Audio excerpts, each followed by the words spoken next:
Now let's begin. The morning air cut cold through my jacket as I pulled the unmarked van up to the curb. 3 months.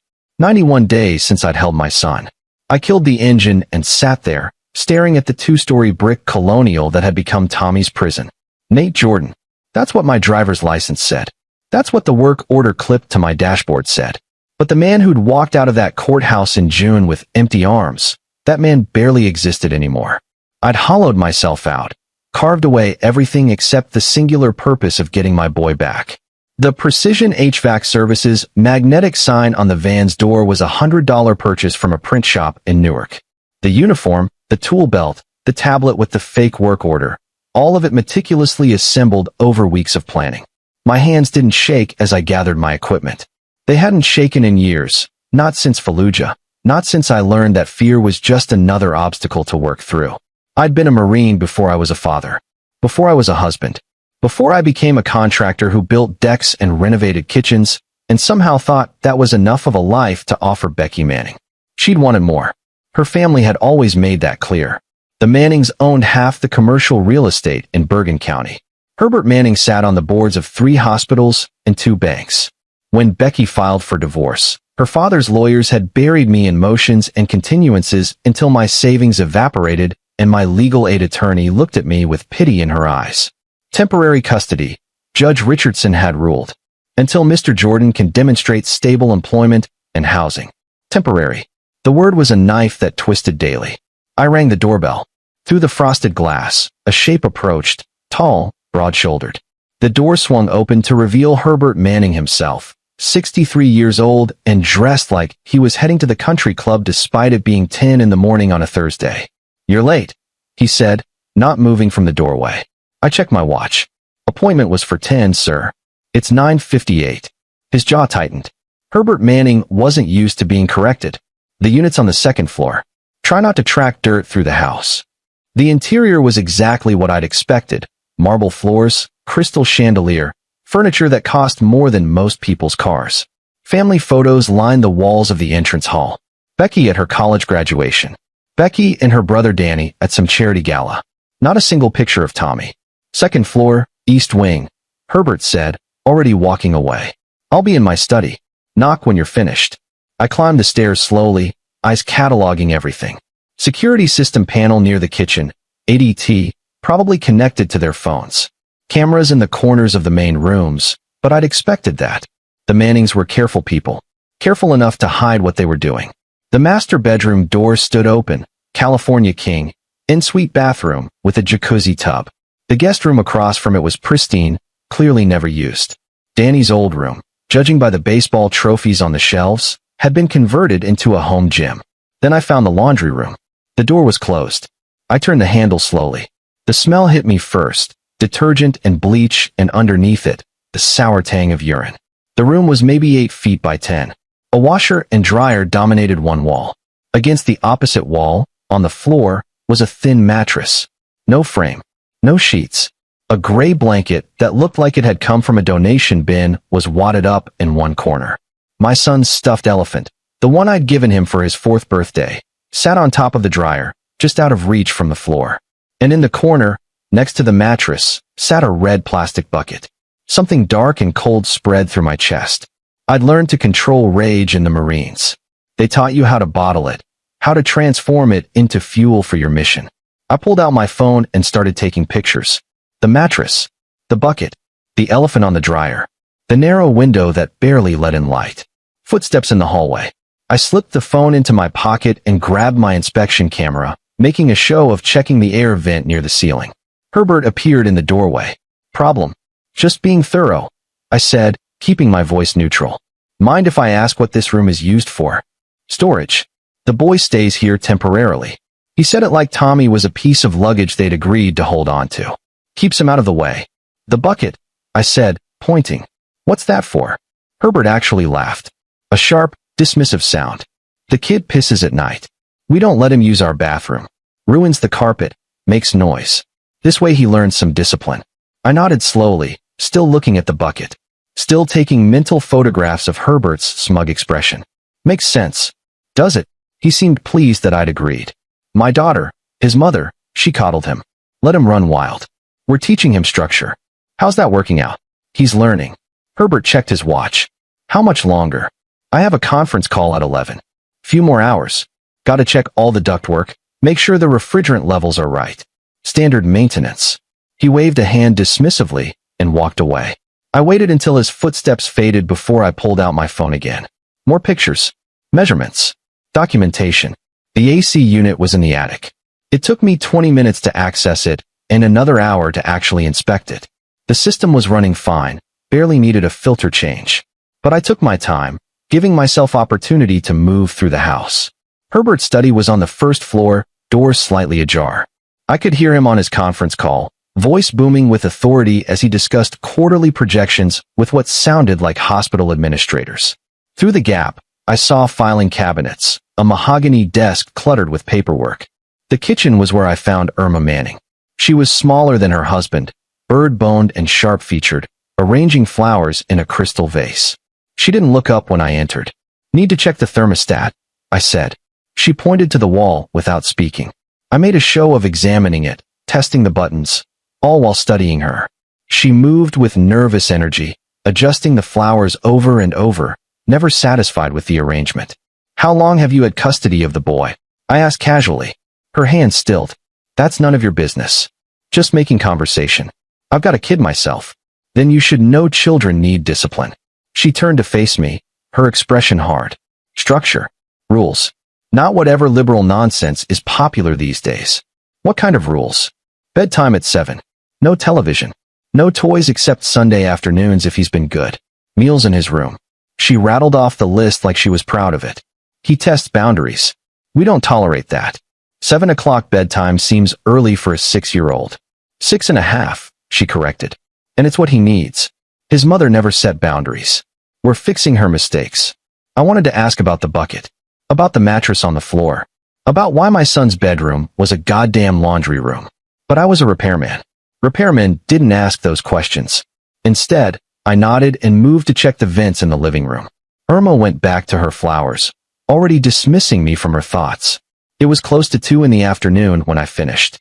I'd photographed every room, documented every detail, and my rage had crystallized into something cold and purposeful. Herbert emerged from his study to inspect my work, nodding with the kind of condescension that came naturally to men like him. Bill us, he said, already turning away. One more thing. I pulled out a small notepad, wrote quickly. Left this with some maintenance tips for the system. Figured I'd leave it somewhere visible. Fine, fine. He was already walking back to his study. I went to the laundry room one last time. The mattress was still there, the bucket still in the corner. I placed the folded note on top of the gray blanket, making sure it would be the first thing Tommy saw when they locked him in here tonight. The note was simple, written in the block letters I'd used for his bedtime stories. Daddy will fix everything. I drove away from that house with my hands steady on the wheel and a plan forming in my mind. The Mannings thought they'd won. They thought their money and their lawyers and their connections had buried me completely. They'd forgotten that I was a Marine. We don't leave our people behind. By Monday, everything would change.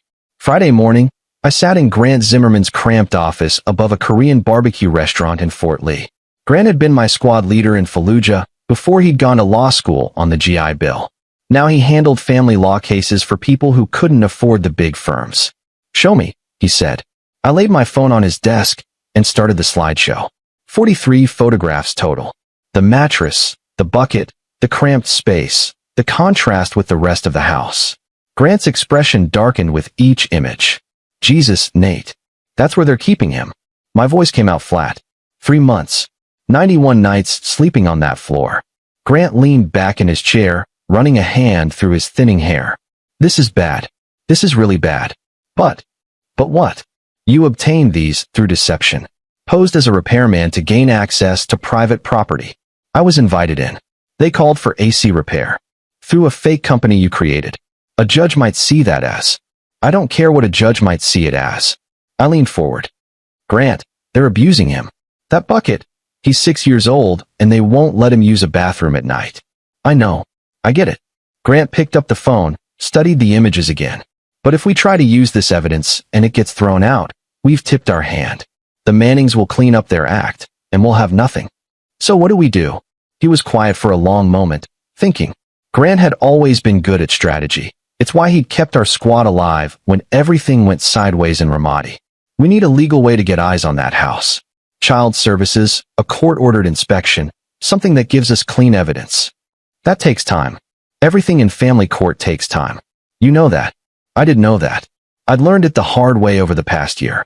The Mannings lawyers had dragged out every hearing, filed motions to delay, used every trick in the book. And Judge Richardson, who played golf with Herbert Manning at the country club, had allowed every single delay. What if we don't go through Richardson? I asked. Grant looked up sharply. What are you thinking? You said child services. What if we make a report? Anonymous tip about child neglect at the Manning residence?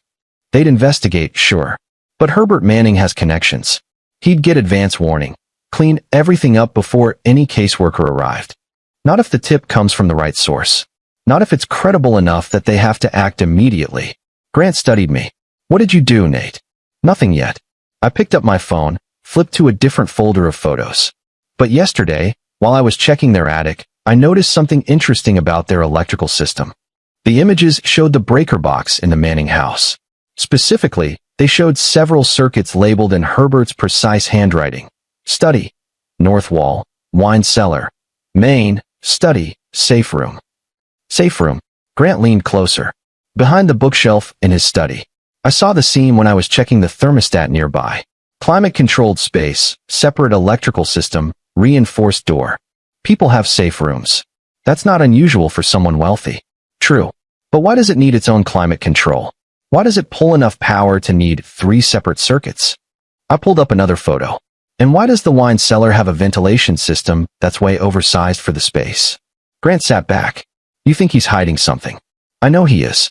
The Mannings didn't get temporary custody because they're good people. They got it because they have money and connections and a lawyer who knows how to play the system. But rich people always have secrets. We just need to find the right one. That's a dangerous game. I spent 2 tours in Fallujah. I know dangerous. I met his eyes. Tommy's sleeping on a floor next to a piss bucket. I don't care about dangerous anymore. Grant was quiet for a moment. Then he pulled out a legal pad and started writing. Okay, let's say you're right and Herbert's hiding something. What's your play? We dig. Find out what he's protecting. Use it as leverage. Leverage for what? Full custody. Immediate transfer. And a restraining order keeping the Mannings away from Tommy permanently. That's aggressive. They put my son in a laundry room. Grant nodded slowly. Fair point. But we need to be smart about this. If Herbert has something to hide, he'll have protected it. Lawyers, shell companies, offshore accounts, whatever it is, he'll have buried it deep. Then we dig deep. Grant raised an eyebrow. Nate, I'm a lawyer. I can file motions and argue cases, but I can't. I'm not asking you to do anything illegal. Just give me the legal framework. Tell me what we need to make this work.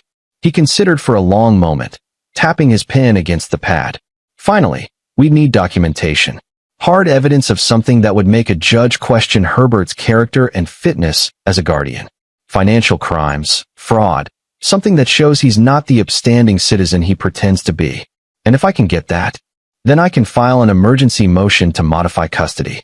But it would have to be airtight. One mistake and Richardson throws it out, and we're done. I stood up, pocketing my phone. Give me until Monday. Nate. Monday morning. I'll have what we need. Grant shook his head, but didn't argue. He'd seen that look before, back when we were clearing houses in Iraq. Once I locked onto a target, I didn't stop until the mission was complete. I left his office and drove to a diner in Hackensack. Wayne Strong was already there, sitting in a back booth with a cup of coffee and a plate of eggs he wasn't touching. Wayne and I had grown up in the same neighborhood, joined the Marines together, done our tours together. Now he worked construction and drank too much and tried to forget everything we'd seen overseas. You look like shit, he said when I slid into the booth. I need a favor. Of course you do. But he was already pulling out a cigarette, rolling it between his fingers without lighting it. The diner didn't allow smoking, but the motion was habit. What kind of favor? The kind you're good at. Wayne had been in reconnaissance. He knew how to watch people without being seen, how to track movements, how to find patterns. After we got out, those skills had translated into less legal activities. Nothing major, but enough that he knew his way around surveillance equipment and computer systems. I'm trying to go straight, Nate. I know. I wouldn't ask if it wasn't important. It's about your kid. Yeah. He sighed, finally setting down the cigarette. What do you need? I showed him the photos of Herbert's study, the electrical system, the layout of the house. I need to know what's in that safe room.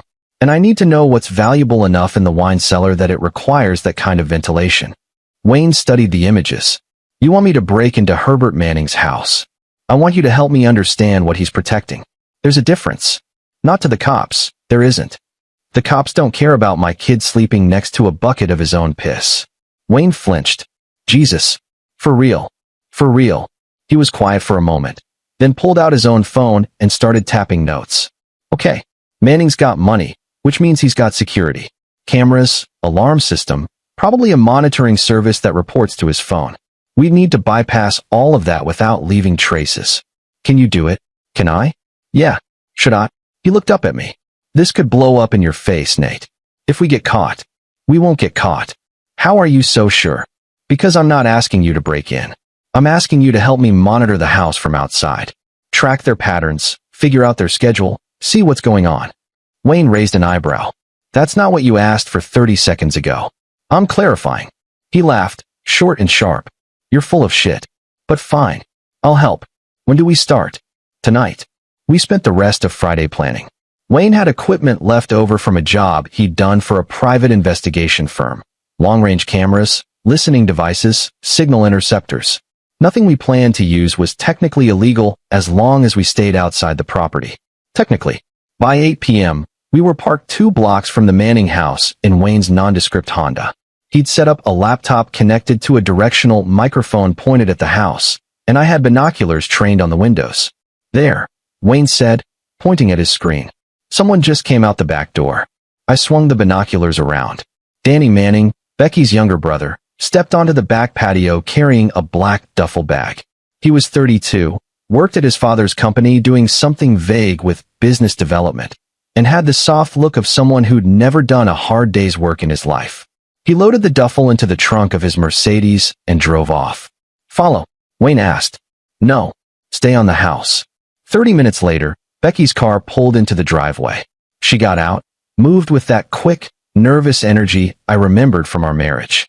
She'd always been anxious around her parents, always trying to meet their impossible standards. She went inside. Lights came on upstairs, the master bedroom wing, far from the laundry room where Tommy slept. This is depressing, Wayne muttered, adjusting the microphone. We watching them all night.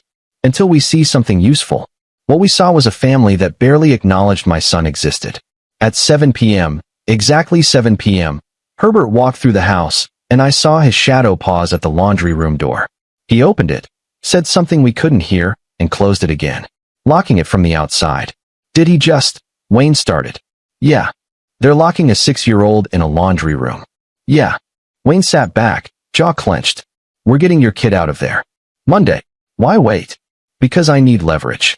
Need to make sure that when I take him back, they can't use their lawyers and their money to take him again. We stayed until midnight.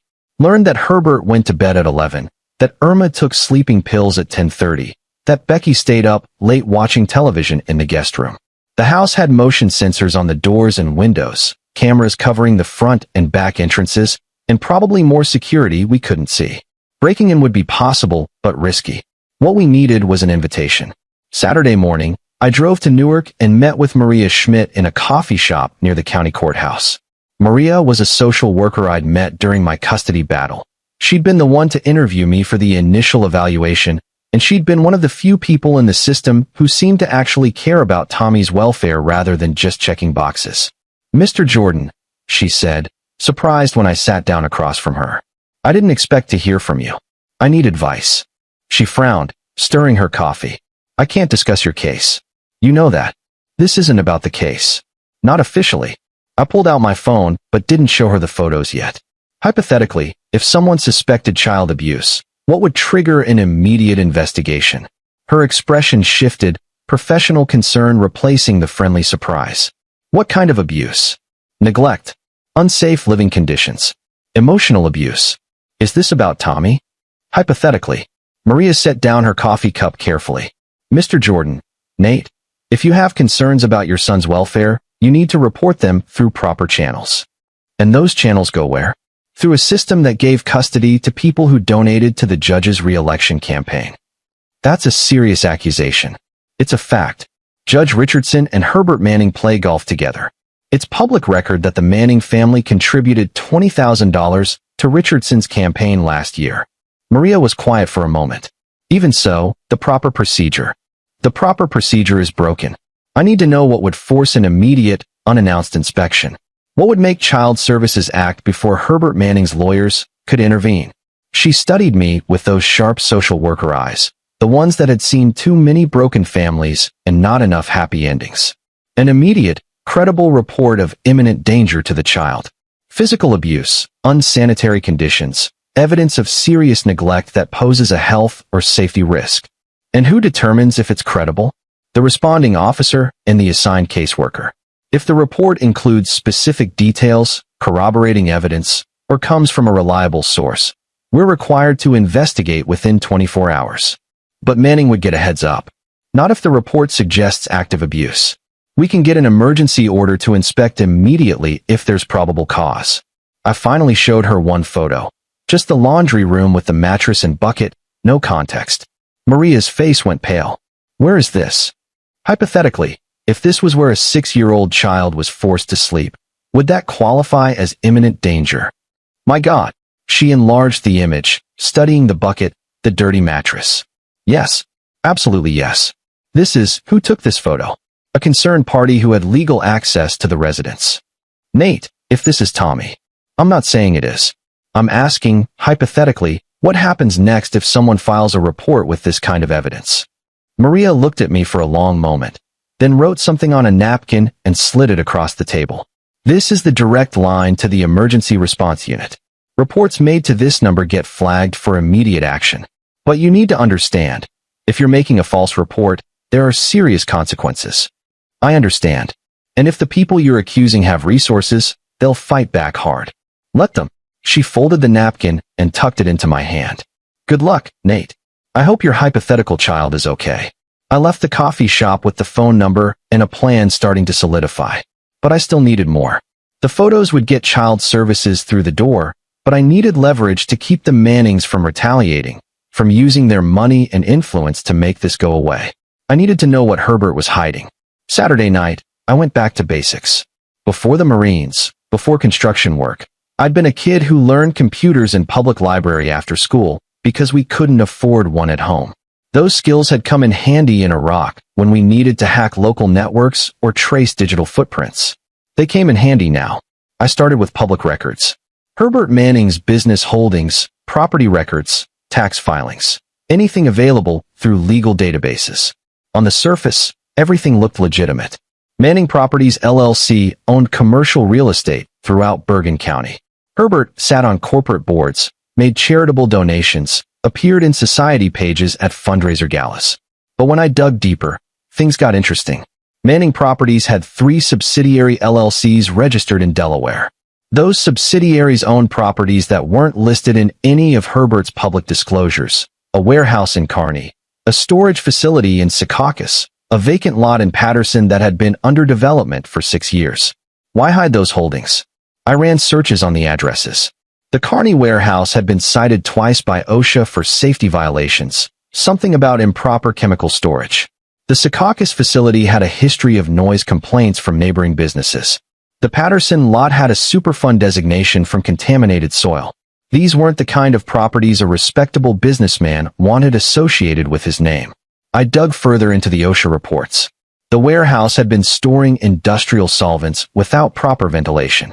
The violations had been corrected, fines paid, but the records showed multiple inspections and a pattern of cutting corners on environmental regulations. And the entity that had paid those fines? A shell company called Triborough Holdings, registered to an address that turned out to be a UPS store in Fort Lee. I kept pulling threads. Triborough Holdings had filed quarterly reports with the state, listing Herbert Manning as registered agent. The company claimed to be in import-export consulting, but had no website, no public presence, no employees listed beyond Herbert himself. By 3 a.m. Sunday morning, I had a picture forming. Herbert Manning presented himself as a legitimate businessman, But he was using shell companies to hide properties and business activities that didn't fit his public image. Whether it was illegal or just ethically questionable, I couldn't say yet. But it was leverage. Sunday afternoon, I drove back to the Manning house. Didn't go inside this time, just parked on the street like any other neighbor and watched. At 2 p.m., a black Escalade pulled up and Danny Manning got out carrying another duffel bag, same as Friday night. He went inside, came out 20 minutes later without the bag. 30 minutes after that, Herbert emerged and drove off in his Lexus. I waited until he was gone, then called Wayne. I need you to follow Danny Manning. Now. Right now? He's driving a silver Mercedes, probably heading back to his place in Hoboken. I need to know what he does for the rest of the day. You buying me dinner for this? I'll buy you a whole damn restaurant if we pull this off. Wayne showed up 10 minutes later. I gave him Danny's plate number and description, and he took off. I stayed on the house, watching. At 4 p.m., Becky's car pulled up. She got out, but instead of going inside, she stood in the driveway for several minutes, just staring at the house. Her body language was tense, reluctant. Finally, she went in through the front door. I used the binoculars to track her movement through the windows. She went upstairs, disappeared for a few minutes, then came back down carrying a small suitcase. She was leaving. I was about to follow when my phone buzzed. Wayne, you need to see this. See what? Danny's at a storage unit in Hoboken. He's moving stuff out of a locker. Medical equipment. Lots of it. What kind of medical equipment? The expensive kind. Diagnostic machines, pharmaceutical fridges, stuff that looks like it belongs in a hospital. Get photos. Already on it. I thought about the warehouse violations, the shell companies, the hidden properties. Medical equipment being moved through storage units. Herbert Manning sitting on hospital boards, having access to procurement systems and supply chains. Wayne, is any of it marked? What? The equipment. Does it have hospital tags, inventory numbers, anything identifying where it came from? A pause while he checked. Yeah. St. Benedict's Hospital. Newark. St. Benedict's. Where Herbert Manning was on the board of directors. Pieces started clicking together. Herbert used his position to divert medical equipment, either excess inventory or items marked for disposal, and resold them through his shell companies. It wasn't huge money, probably, but it was fraud. Theft from a non-profit hospital. It was criminal, and it was exactly the leverage I needed. I spent Sunday evening at Grant's office, laying out everything I'd found. The photos of Tommy's living conditions, the shell companies, the hidden properties, the medical equipment being funneled through Danny Manning's storage unit. Wayne's surveillance photos showing Danny loading equipment into unmarked vans. Grant listened to it all, taking notes, his expression growing more serious with each revelation. This is bigger than I thought, he said finally. Can we use it? The custody stuff, absolutely. These photos are damning. But the fraud angle. He tapped his pen against the desk. We need to be careful. If we accuse Herbert of criminal activity without solid proof, his lawyers will bury us in defamation suits. What if we don't accuse him directly?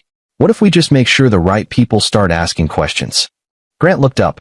You want to tip off the authorities. Anonymous report to the State Attorney General's office. Financial fraud investigation. Once that's in motion, Herbert's going to be too busy protecting himself to fight a custody battle. That's smart. I was going to say risky as hell. But yeah, also smart. Grant pulled up a fresh document on his computer. Okay, here's how we do this. Tomorrow morning, first thing, you file a report with Child Services using those photos. They'll inspect the house, hopefully document everything before the Mannings can clean up. And the fraud. I'll make some calls. I know an investigator at the AG's office who handles healthcare fraud. If I send him what we have, he'll at least look into it. How long before Herbert knows we're coming? Child Services? They'll show up within hours of your report. The AG investigation? That could take weeks to hit. But once it starts, Herbert's going to know someone dropped a dime on him. By then it won't matter. I'll have Tommy back. Grant nodded slowly. You better be right about this, Nate. Because if it goes sideways, it won't. How can you be sure? I thought about Fallujah. About kicking in doors and clearing rooms and trusting that your training and your brothers had your back. About making life and death decisions in the space of a heartbeat. Because failure isn't an option. Monday morning, 6 a.m. I sat in my truck outside an IHOP, phone in hand. The napkin with Maria Schmidt's emergency number laid flat on the dashboard. This was it. Once I made this call, there was no going back. The Mannings would know I was coming for them. They'd throw everything they had at me: lawyers, money, influence. They'd try to destroy me. But I'd spent 3 months watching my son suffer. 3 months of that mattress on the floor, that bucket in the corner, those locked doors, and 7 p.m. bedtimes. 3 months of feeling powerless while the system ground me down. I wasn't powerless anymore. I dialed the number. Emergency response. This is Kelly. I need to report child neglect and abuse. My voice came out steady, calm. Combat calm. A 6-year-old boy is being kept in unsafe conditions at 47 Mountain View Drive in Alpine. Can you describe the conditions, sir? I did. Every detail. The laundry room, the mattress, the bucket, the locked door. I described the contrast with the rest of the house, the emotional abuse, the isolation. I told them I had photographic evidence. And your relationship to the child? I'm his father. I see. And do you currently have custody? No. The grandparents have temporary custody. That's why I'm calling. They're not fit guardians. There was typing on the other end. Mr. Jordan. Nate Jordan. Mr. Jordan, I'm flagging this for immediate response. We'll have officers at that address within 2 hours. Can you send the photographic evidence you mentioned? I sent the photos. All 43 of them. Received. Mr. Jordan, I need you to understand that you'll need to make yourself available for an interview as well. I'm available whenever you need me. Someone will contact you shortly. I hung up and sat there for a moment, letting it sink in. I'd just pulled the pin on a grenade and thrown it into the Manning family's perfect life. Now I just had to make sure I was far enough away when it exploded. At 7:30, I called Grant. It's done. Child Services is moving. Good. I just sent everything to my contact at the AG. He's interested, really interested. Apparently St. Benedict's has been dealing with inventory discrepancies for the past 2 years. They've been chalking it up to administrative errors, but if Herbert's been systematically stealing equipment, they'll investigate. Oh, they'll investigate. My guy said they might even execute a search warrant on the Kearney warehouse. I felt something loosen in my chest. Not relief. Not yet, but the first hint that maybe this would actually work. What's next? I asked. We wait for Child Services to do their job. Once they document the conditions, we file an emergency motion to modify custody. I'll have it ready to go the minute we get their report. How long? Could be as soon as this afternoon if they move fast. More likely tomorrow morning. And Herbert, once he knows what's happening, he'll lawyer up and try to get ahead of it. But between the custody issue and the fraud investigation, he's going to have his hands full. We just need to keep the pressure on. I spent the next 3 hours at a different coffee shop, laptop open, monitoring local news feeds and police scanners. At 10:15, I picked up chatter about a welfare check in Alpine. Officers and Child Services en route. They were there. At 11, my phone rang. Unknown number. Mr. Jordan? This is Detective Sarah Hollis with the Bergen County Prosecutor's Office. I need to speak with you about a report you filed this morning. My stomach tightened. I'm available. Can you come to our offices in Hackensack? Say 1 p.m. I'll be there. I hung up and immediately called Grant. The prosecutor's office wants to talk to me. That's standard. They'll want to verify your report. Ask about how you obtained the photos. Just tell the truth. You were hired as a repairman. You saw the conditions, you documented them. They're going to ask about the fake company. So you tell them you do freelance repair work and created a business name for billing purposes. Not illegal. Just stick to the facts about what you saw and why you were concerned. What if they ask about the fraud investigation? You don't know anything about that. As far as you're concerned, you're just a father worried about his son's welfare. The interview at the prosecutor's office lasted 2 hours. Detective Hollis was thorough, professional, and clearly skeptical of my story. But the photos spoke for themselves. She had me walk through every detail, how I'd gotten the repair call, what I'd seen, why I'd taken the pictures. And you didn't think to report this immediately? She asked. I wanted to document everything first. Make sure I had proof. Or you wanted to make sure you had leverage in a custody dispute. I met her eyes. My son was sleeping on a floor next to a bucket of his own piss. I don't care what you think my motivations were. I care that he's safe. She studied me for a long moment, then closed her notebook. Child Services is at the residence now. They're documenting everything. We'll need you to make yourself available for their interview as well. Whatever you need. Mr. Jordan? She stopped me as I stood to leave. For what it's worth, I have kids too. If those photos are accurate, you did the right thing. It was the first time anyone in the system had said that to me. I was back in my truck when Grant called. Child Services just seized Tommy from the house. He's in protective custody. Everything stopped. The street noise, the traffic, my own breathing. He's out. He's out. They're doing a medical evaluation now, and there'll be a hearing tomorrow morning to determine placement. Judge Richardson can't touch this. It goes to family court under emergency jurisdiction. Can I see him? Not yet. Not until after the evaluation and the hearing. But Nate, this is good. This is really good.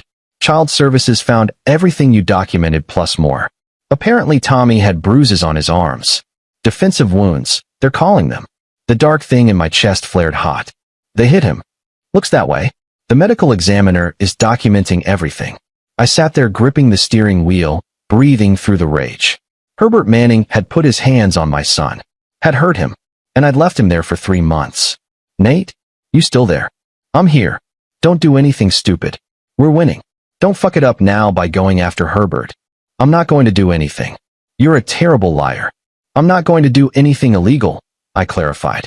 But I am going to make sure Herbert Manning understands exactly what he's lost. I hung up before Grant could argue. At 4 p.m., I drove to the Manning house. Herbert's Lexus was in the driveway, along with Becky's car and 2 vehicles I didn't recognize, probably lawyers. The front door was shut, curtains drawn, the house locked down tight. I parked across the street and waited. 30 minutes later, the door opened and Herbert emerged with 2 men in suits. They stood on the front steps, Herbert's face red, gesturing angrily as the lawyers tried to calm him down. Even from a distance, I could read his body language. He was furious, cornered, desperate. Good. He spotted my truck. For a moment, we locked eyes across the street. I didn't move, didn't react. Just sat there and let him see me. Let him know I was the one who'd brought his world crashing down. Herbert said something to the lawyers and started across the street toward me.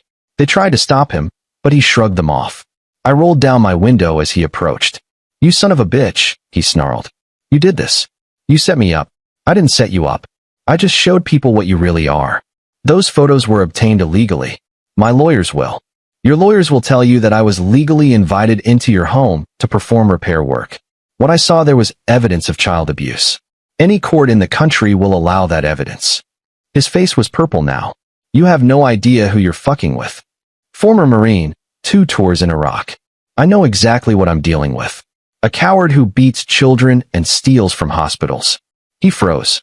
What did you say? St. Benedict's Hospital. The warehouse in Kearney. Triborough Holdings. Should I keep going? For the first time, I saw fear in Herbert Manning's eyes. You're bluffing. Am I? Want to bet your freedom on that. He took a step back, calculating. What do you want? I want my son. Full custody, no visitation for you or your family, and a stipulation that you'll never contest it. Ever. I can't. Or I make sure the Attorney General knows every single detail about your little medical equipment operation. Your choice. Herbert's mouth opened and closed like a fish. Finally, you can't prove anything. Maybe not. But I can make sure they look. And once they start looking at a hospital board member for fraud, your reputation, your business, your whole life, it all goes under a microscope. How many other corners have you cut, Herbert? How many other laws have you bent? He didn't answer. Didn't need to. We both knew I was right. Tomorrow's hearing, I said. Your lawyers can agree to emergency custody transfer, or they can fight it and deal with what comes next. Your call. I rolled up the window and drove away, leaving Herbert standing in the street. Tuesday morning, 9 a.m., Bergen County Family Court. I sat in the gallery with Grant while the judge, not Richardson, thank God, reviewed the Child Services report. Tommy was in a conference room with a social worker, being kept away from both me and the Mannings until the hearing concluded. Herbert and Irma sat across the aisle with their legal team, 3 lawyers in expensive suits who looked ready for war. Becky wasn't there. The judge, a stern woman named Patricia Callahan, read through the report with an expression that grew darker by the page. Finally, she looked up. Mr. Manning, the conditions described in this report are appalling. I've reviewed the photographic evidence and the medical examination. Your grandson has been living in what can only be described as a storage closet, with inadequate bedding, no bathroom access, and signs of physical abuse. Your Honor, one of Herbert's lawyers stood. We'd like to address these allegations. My client. Your client will have an opportunity to speak in a moment. First, I want to hear from Child Services. The caseworker who'd conducted the inspection took the stand. She was young but professional, and her testimony was damning. She described the laundry room, the bucket, the locked door, the bruises on Tommy's arms, his withdrawn behavior, his fear of adults, his anxiety about speaking. In my professional opinion, she concluded, this child was subjected to systematic neglect and emotional abuse. The physical environment was unsafe and inappropriate for a child of any age. And your recommendation? Immediate removal from the Manning household and placement with the biological father, pending full custody evaluation. Herbert's lawyer stood again. Your Honor, we strenuously object. Mr. Jordan obtained those photographs through deception and Mr. Jordan was lawfully present in the home. Judge Callahan cut him off. Whether he disclosed his true purpose is irrelevant to what he documented. The question before this court is the child's welfare, not Mr. Jordan's investigative techniques. But Your Honor, I've made my decision. Temporary custody is granted to Nathan Jordan, effective immediately. The court will schedule a full custody hearing within 30 days. Until then, the Mannings are prohibited from contact with the minor child except under supervised visitation, if Mr. Jordan agrees to allow such visits. She banged her gavel. We're adjourned. I sat there for a moment, letting it sink in. I'd won. I'd actually won. Grant clapped me on the shoulder. Congratulations. Go get your son. They brought Tommy out 10 minutes later. He was small for 6.5, with Becky's dark hair and my gray eyes. When he saw me, he stopped, uncertain. Hey, buddy, I said, kneeling down to his level. Daddy. His voice was so quiet I barely heard it. Yeah, it's me. Are you really fixing everything? I thought about the note I'd left him. The promise I'd made. Yeah, Tommy. Everything's fixed now. You're coming home. He ran to me then, and I caught him and held him and felt 3 months of pain and rage and fear finally start to ease. Over his shoulder, I saw Herbert Manning standing in the corridor, watching. His expression was hollow, defeated. He knew it was over. The fraud investigation, the custody loss, the public exposure, all of it was crashing down on him. I met his eyes one last time and saw nothing there but the wreckage of his arrogance. Good. 3 weeks later, Wayne called me with news. The AG raided the Kearney warehouse. Found over $2 million worth of stolen medical equipment.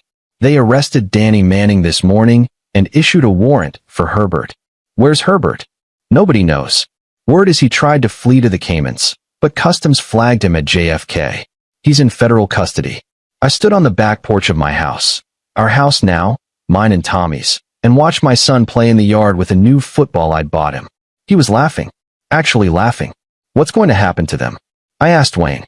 Herbert's looking at 10 to 15 for the fraud charges. Danny might get a plea deal if he cooperates. Irma, probably nothing. She wasn't involved in the business side. And Becky, filed for divorce last week. Moved to Pennsylvania to stay with her aunt. She's trying to get visitation with Tommy, but after everything, she can see him, supervised, at my discretion. But she needs to understand, I'm done letting people hurt him. Fair enough. Wayne paused. You did good, man. You got your kid back. We got him back. Nah, this was all you. I just watched. I hung up and walked into the yard. Tommy saw me coming and ran over, football tucked under his arm. Can we practice throws? He asked. Absolutely. We spent the next hour running plays in the yard, Tommy's throws getting stronger with each attempt. He smiled more now. Slept in a real bed with sheets and blankets and stuffed animals. Used the bathroom like a normal kid. Started talking again without that fearful hesitation. It would take time for him to fully heal. There would be therapy, tough conversations, moments when the trauma surfaced. But we'd face it together. As the sun set, Tommy came and sat next to me on the porch steps. Daddy. Yeah, bud. Are the bad people gone?